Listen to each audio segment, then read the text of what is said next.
السلام عليكم. النهارده هنعمل مع بعض فطيرة السبانخ بالجبنة على الطريقة اليونانية. في اليونان بيسموها سبانا كوبيتا.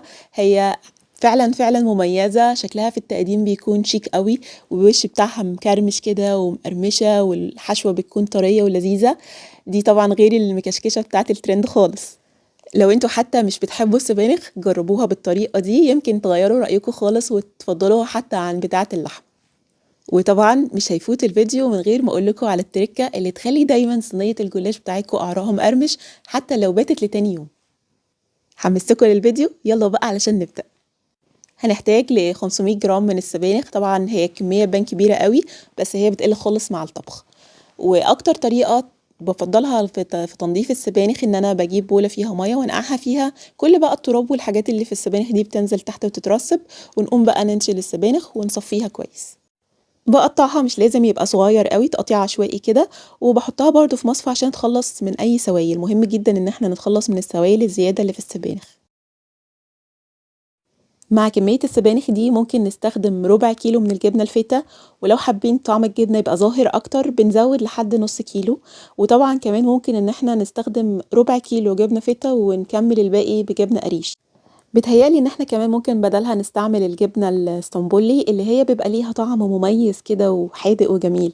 يعني اظن انها تبقى بديل كويس. ممكن كمان لو حابين تزودوا معاها جبنة موتزاريلا او جبنة تشيدر، يعني بس الاساس هو الجبنة الفيتا. حوالي 3 أو 4 من البصل الأخضر، وده اختياري ممكن تستغنوا عنه.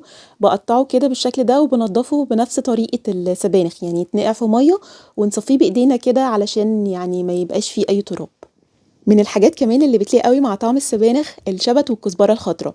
هنستعمل تقريبا 3 معالق من كل واحد فيهم. جربوا كمان تضيفوهم مع السبانخ اللي باللحمة دي بتاعتنا، بتبقى طعمها حلو قوي ومميزة بيهم. في طريقتين لعمل الحشوة. الطريقة الأولانية هي إن احنا بنجيب حلة ونحط فيها السبانخ كده من غير أي حاجة خالص على نار وسط كده، ونغطي السبانخ ونسيبها بقى هي هتدبل وتنزل كل ميتها. كل دقيقتين 3 بندي للسبانخ كده تقليبة علشان نضمن إن القعر بتاعها ما يشطش، ونسيبها بقى على النار لحد لما تتبخر منها كل السوائل وتنشف خالص. وده بيضمن إن الفطيرة تفضل مقرمشة. بضيف بقى الجبنة الفيتا في المرحلة دي وبديها برضو غلوة مع السبانخ. جربوا التكنيك ده، بيدي للجبنة الفيتا طعم مميز كده وبيبان أقوى وأوضح، وبيبقى أطعم وألذ بكتير. بقلب برضو كل شوية بالمعلقة علشان أضمن إن الجبنة ما تشطش هي كمان. وأول ما الخلطة بتنشف بضيف بقى في المرحلة دي الأعشاب بتاعتي كلها. أوقات حتى بعملها من غير ما بضيفهم خالص وبتبقى برضو في منتهى اللذاذة. البهارات بسيطة، يعني شطة حسب الرغبة، ومعلقة صغيرة من الفلفل الأسود، ورشة كده بسيطة من جوز الطيب. مش بكتر بهارات على فكرة، هي البساطة بتدي طعم حلو جدا. وده كده الخلطة بتاعتي جاهزة، بسيبها تبرد خالص. الطريقة التانية للحشوة هي بتكون على البارد.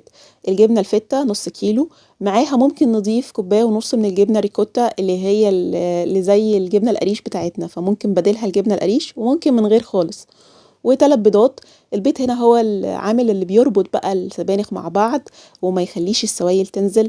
كمان اللي بيحافظ على الرطوبة البريد كرامز أو البقسماط، بنرشهم كده في قعر الصينية عشان الفطيرة تفضل مقرمشة. يا ريت البقسماط يبقى لونه فاتح عشان ما يغمقش في التسوية. دول شوية توست طحنتهم في الفود بروسيسور. والبهارات بتاعتي فلفل وشطة حسب الرغبة. بننعم بقى الجبنة مع بعض، ممكن بشوكة، بس أنا يعني ريحت دماغي وعملتها في محضرة الطعام. وبعد ما بتنعم خالص بقى بنضيف بقى كل الأعشاب ونظبط الملح في المرحلة دي قبل ما بنضيف البيض. يعني بعد ما ضفت الملح بقى نخلط كويس قوي، والبيض في الآخر. ونديله برضو تقليبة تانية ويبقى كل الخليط بتاعي كده جاهز. أقوم صباه بقى فوق السبانخ، وبكده تبقى الحشوة بتاعة السبانخ جاهزة. ودي الطريقة التانية، اختاروا بقى الطريقة اللي تناسبكم.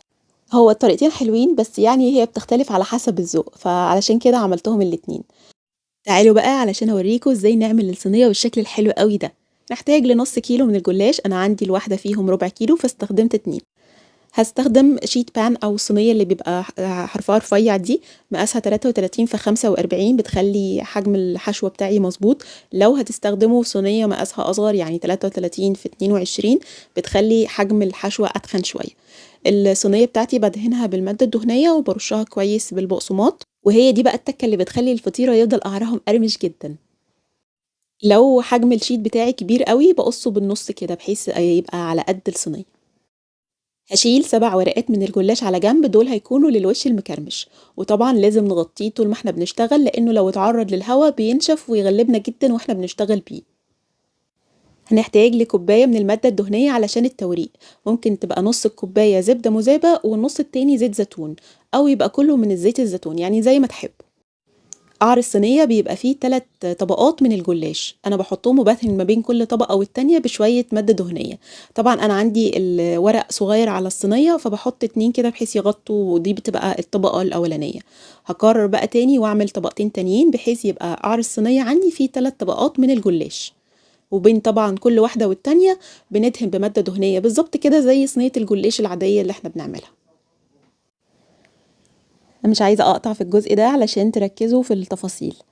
بعد ما خلصت ال3 طبقات هاخد بقى ورق الجلاش واحدة واحدة كده، اخلي نص الورقة اللي جوه والنص التاني لبره، وادهن الجزء اللي جوه بالمادة الدهنية بحيث يغطي كل جوانب الصينية. هكرر دي بقى مرتين، يعني هيبقى فيه طبقتين فوق بعض، يبقى تحت فيه 3 طبقات، وبعد كده باخد طبقتين فوق يبقى نصهم بره ونصهم جوه، بحيث كده يبقى الحشوة في النص كده كأن هي مقفولة جوه ظرف او جوه صندوق. هكمل بقى لحد لما اخلص الطبقتين. الفكرة ان الجزء اللي يبقى طالع بره الصينية يبقى لما نيجي نقفله لجوه يغطي الحشوة، يعني هتفهموا لما تشوفوني وانا بطبقها فوق الحشوة. فانتوا تخلوا الجزء اللي بره ده على قد مقاس الصينية بحيث ان انتوا لما تيجوا تقفلوه يغطي الحشوة تماما. هفرد بقى السبانخ بالتساوي كده زي ما انتوا شايفين، الطبقة مش سميكة قوي، لو مقاس الصينية اصغر هتبقى اتخن من كده شوية.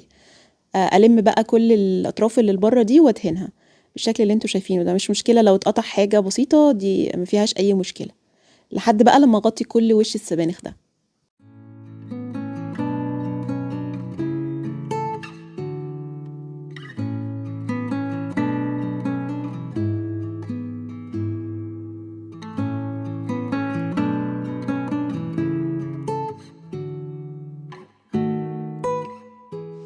هقوم بقى حاطة طبقتين تانيين فوق التقفيلة بتاعتي دي، انا كده ضمنت ان الحشوة جوه مقفول عليها كويس. هحط بقى طبقتين تانيين من الجلاش وهدهنهم برضو بمادة دهنية، وبعد كده على الوش بقى ال7 ورقات اللي انا قلت لكم شيلوهم هنكرمشهم بالشكل ده كده ونرصهم فوق الصينية بالشكل اللي انتوا شايفينه ده لحد لما نغطيها كلها تماما. بعد كده بقى بنجيب المادة الدهنية ونغرق بقى الوش ده، انا عايزة كل حتة وكل فتفوتة في الجوانب وفي الاطراف وفي كل حتة تتغطى كويس قوي بالمادة الدهنية. بمعلقة او سباتشولا او حاجة بتأكد ان الاطراف كلها داخلة كويس جوه الصينية، وطبعا زيها زي صينية الجلاش بتاعتنا بنقطعها قبل ما بندخلها الفرن، والفرن بتاعي بيكون سابق التسخين، يعني بسخنه من قبلها حوالي ربع ساعة تلت ساعة على درجة حرارة 180. الفطيرة بتاعتي بتدخل في الرف الأوسط تقعد 45 دقيقة على درجة حرارة 180. لو حسيتوا ان الأطراف بتاعتها بدأت ان هي تحمر أو أخدت لون بزيادة بنضير الصينية علشان نضمن ان كل الصينية تاخد لون كده متجانس. وبعد 45 دقيقة بقلل حرارة الفرن لحوالي 160 وانزلها تحت قرب الرف الاولاني بتاع الفرن علشان القعر يتحمر كويس. هي بتنفش كده في الفرن وبيبقى لونها ذهبي وجميل وبتبقى مقرمشة وتحفة. طبعا اللي بيميز الفطيرة دي ان هي ليها قرمشة مميزة جدا. لو انتوا حابين ان هي تكون شبه الجلاش بتاعنا، يعني القوام بتاعه اللي هو بيبقى قطرة سنة، فممكن بعد ما ندخلها الفرن حوالي 10 دقايق نخرجها ونسقيها بالتسقية اللي احنا بنعملها عادة للجلاش بتاعنا، يعني 3/4 كوباية حليب ومعاهم بيضة ورشة فلفل اسود وكده، ونقلبهم كويس ونسقي الجلاش ونخليه يكمل تسوية بنفس الطريقة لحد لما نتأكد انه اتحمر وبقى مقرمش ولونه حلو قوي. لو وصلتوا لحد هنا يبقى عجبكم الفيديو، لو عجبكم بقى ما تنسوش تشتركوا في القناة وتدعموني كده بلايك وشير والحاجات دي علشان اقدر اكمل معاكم، لان الحاجات دي هي اللي بتكبر القناة لانها هتكبر بيكم ان شاء الله. اشوفكم على خير والسلام عليكم.